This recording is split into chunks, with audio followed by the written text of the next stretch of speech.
सबहि संत भगतन के चरिता, परम पावन वा मंगल पुनीता। नाद ब्रह्म सब श्याम भगवाना, पाताल पर धाम सब जाना। चतुर प्रलय सब मैंने बखाने, वर्णन सब परम धाम सुनाने। राक्षस बढ़े भूमि पर भारा, ब्रजमंडल का करी विस्तारा। धरणी रक्षक धर्म के भारे, कृष्ण प्रगति होय अवतर धारे। बाल चरित्र ग्वाल संज्ञाने, राधा रावल प्रगट जाने। राधा कृष्ण का ब्याह अनूपा, दुख हरे त्रिय तापी स्वरूपा। कंस मार भू भारी उतारा, जरासंध से लड़े अपारा। हे प्रेमियों, इस पीयूष कृष्णायन ग्रंथ में 7 खंड हैं, अर्थात 7 विश्राम हैं। प्रथम विश्राम के अंतर्गत कर्म, ज्ञान, योग, नाम, प्रेम, भक्ति के सुंदर जो प्रसंग है, जो लीला कथाएं हैं, जो ज्ञान है, श्री महाराज जी ने बड़ी सरस, सरल और सहज दुआ छंद चौपाई सोठा में व्यक्त किया है। इसके साथ सदगुरुदेव की वंदना, इष्ट राधा कृष्ण की वंदना, सभी संत भक्तों के चरित्र जो परम पावन हैं, पुनीत हैं और मंगल प्रदान कराने वाले हैं। जो संत भक्तों के लीला और चरित्रों को पढ़ता है, श्रवण करता है, मनन करता है, उसके हृदय में भक्ति महारानी आकर के विराजमान हो जाती है, भक्ति की वृद्धि होती है। नाद से लेकर के ब्रह्म तथा पाताल से लेकर के परमधाम तक के जितने भी लोक हैं, कौन सा लोक कितनी दूरी पर कहां पर विराजमान है, कौन से लोक का कौन सा देवता अधिष्ठाता है, इसका वर्णन श्री महाराज जी ने इस ग्रंथ में किया है। तत्पश्चात प्रलय 4 प्रकार की हैं, नित्य, नैमित्तिक, आत्यांतिक और महाप्रलय। उनका भी वर्णन श्री महाराज जी ने इसमें किया है। इस धराधाम पर राक्षस किस तरह से बढ़ते हुए चले गए हैं, पृथ्वी मां किस तरह से समस्त देवताओं को लेकर के भगवान श्री कृष्ण के गौलोक धाम में गई हैं, वहां का वार्तालाप है। और भगवान श्री कृष्ण ने उनको आश्वस्त किया है कि मैं बहुत शीघ्र ही कंस के कारागार में प्रकट हो रहा हूं, वसुदेव देवकी के यहाँ पर। आप लोग सभी जाएं और मेरी लीला में अपने भाव अनुसार सहयोगी बने। हे प्रेमियों, भगवान श्री कृष्ण ने गौलोक परमधाम से ब्रज मंडल को लिया है। श्री गिरिराज जी, यमुना महारानी और छठा जो ब्रज की है उसको इस धराधाम पर ला करके विराजमान किया है। उस अनोखी लीलाओं का वर्णन, उसके रहस्य को श्री महाराज जी ने यहाँ पर जो स्पष्ट किया है वो इस ग्रंथ में दिया हुआ है। भगवान श्री कृष्ण का प्राकट्य कंस के कारागार वसुदेव देवकी के यहाँ हुआ, लेकिन इनका लालन पालन गोकुल में नंद और यशोदा के द्वारा किया गया।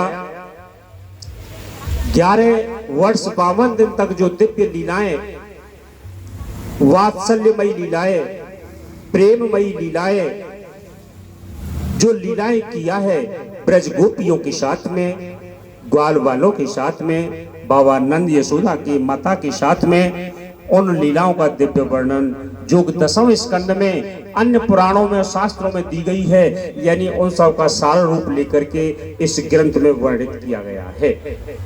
हे प्रेमियों, श्रीमद् भागवत की बहुत साप्ताहिक कथा होती है, हम श्रवण करते चले आए हैं। न जाने किन कारणों से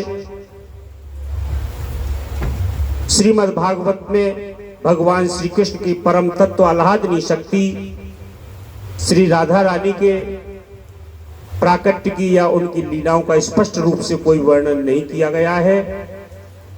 लेकिन ये काव्य, महाकाव्य जो पीयूष कृष्णायन ग्रंथ है, आह्लादनी शक्ति श्री राधा रानी के प्राकट्य की लीला का वर्णन बड़े मधुर, सुंदर और व्यापक रूप से स्पष्ट करते हुए श्री महाराज जी ने इस ग्रंथ में दुआ छंद चौपाई शोठा के माध्यम से भैया इसमें वर्णन किया है।